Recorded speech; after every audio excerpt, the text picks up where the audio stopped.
Guys, welcome to colours and curries. இன்றைக்கி நம்ம டேஸ்டியான சிக்கன் பிரியாணி ப்ரெஷர் குக்கரில் எப்படி செய்கிறதுன்னு பார்க்கலாம். பிரியாணி செய்கிறதுக்கு முன்னாடி ரைஸை நல்லா கழுவிட்டு தண்ணி ஊற்றி ஒரு 15 மினிட்ஸ் நல்லா ஊற வச்சுக்கலாம். அடுத்து சிக்கனை நல்லா மஞ்சத்தூள் போட்டு கழுவி எடுத்து வச்சுக்கோங்க.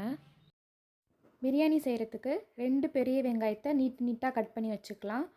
அதுக்கப்புறம் 2 தக்காளி, கொஞ்சோண்டு இஞ்சி பூண்டு, புதினா கொத்தமல்லி, பச்சை மிளகாய், தயிர், பட்டை, கிராம்பு, ஏலக்காய், கடல் பாசி, கடைசியாக நட்சத்திர சோம்பு. இப்போது பிரியாணி எப்படி செய்கிறதுன்னு பார்க்கலாம். குக்கர் நல்லா சூடானதுக்கப்புறம் 2 டேபிள் ஸ்பூன் எண்ணெய், 2 டேபிள் ஸ்பூன் நெய் ஆட் பண்ணிக்கோங்க.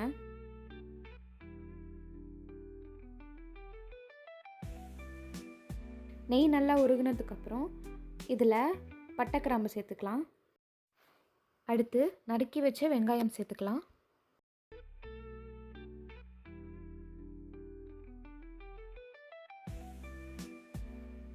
வெங்காயம் நல்லா பொன்னிறமாக வதங்கினதுக்கப்புறம் இது கூட நம்ம 4 டேபிள் ஸ்பூன் இஞ்சி பூண்டு பேஸ்ட் சேர்த்துக்கலாம். சேர்த்துட்டு இஞ்சி பூண்டு பேஸ்ட்டோட பச்சை வாசனை போகிற வரைக்கும் நல்லா வதக்கிக்கோங்க. பச்சை வாசனை போனதுக்கப்புறம் இது கூட நம்ம நறுக்கி வச்ச தக்காளி சேர்த்துக்கலாம். தக்காளி நல்லா பேஸ்ட் மாதிரி வதங்கணும், அது வரைக்கும் நல்லா வதக்கிக்கோங்க. தக்காளி நல்லா வதங்கிருச்சு. இப்போ இது கூட 4 பச்சை மிளகாய் சேர்த்துக்கலாம். அடுத்து புதினா கொத்தமல்லி சேர்த்துக்கலாம். சேர்த்துட்டு நல்லா வதக்கிக்கோங்க. அடுத்ததாக இது கூட 1 கப் தயிர் சேர்த்துக்கோங்க. எல்லாம் நல்லா வதங்கட்டும். அடுத்ததாக இது கூட நம்ம கழுவி வச்சுருக்க சிக்கனை சேர்த்துக்கலாம். சிக்கன் சேர்த்துட்டு நல்லா கிளறி விட்டுக்கோங்க. அப்போ தான் மசாலா எல்லாம் சிக்கனோட நல்லா ஒட்டும். இப்போது இது கூட 1/4 டீஸ்பூன் மஞ்சள் தூள், 1/2 teaspoon garam masala, 2 table spoon chilli powder. நான் இதில் காஷ்மீரி சில்லி பவுடர் ஆட் பண்ணியிருக்கேன். இது காரம் ஜாஸ்தி இருக்காது. உங்களுக்கு வேணால் நீங்கள் நார்மல் சில்லி பவுடர் கூட ஆட் பண்ணிக்கலாம்.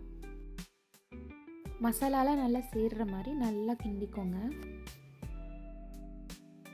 நம்ம சேர்த்துருக்க சிக்கன் நல்லா தண்ணி விடும், அது வரைக்கும் இதை அப்படியே விட்டுருங்க.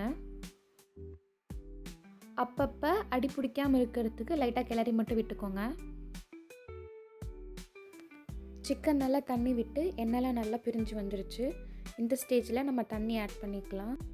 நீங்கள் எதில் ரைஸ் எடுத்தீங்களோ அதில் 1க்கு 2 அப்படின்ற அளவில் தண்ணி ஆட் பண்ணிக்கோங்க. இந்த ஸ்டேஜில் நீங்கள் உப்பு காரம் பார்த்து செக் பண்ணிக்கோங்க. தண்ணி நல்லா இந்த மாதிரி கொதிச்சதுக்கப்புறம் நம்ம ஊற வச்ச ரைஸ் ஆட் பண்ணிக்கலாம். ஆட் பண்ணிவிட்டு நல்லா மிக்ஸ் பண்ணிக்கோங்க.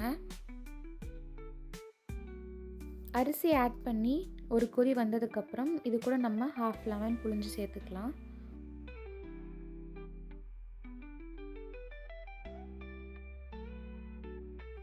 நல்லா இந்த மாதிரி கொதி வந்ததுக்கப்புறம் மூடி போட்டு 3 விசில் விட்டு வேக வச்சுக்கலாம். குக்கரில் ப்ரெஷர் இறங்கினதுக்கப்புறம் திறந்து நல்லா கிளறி விட்டுக்கோங்க.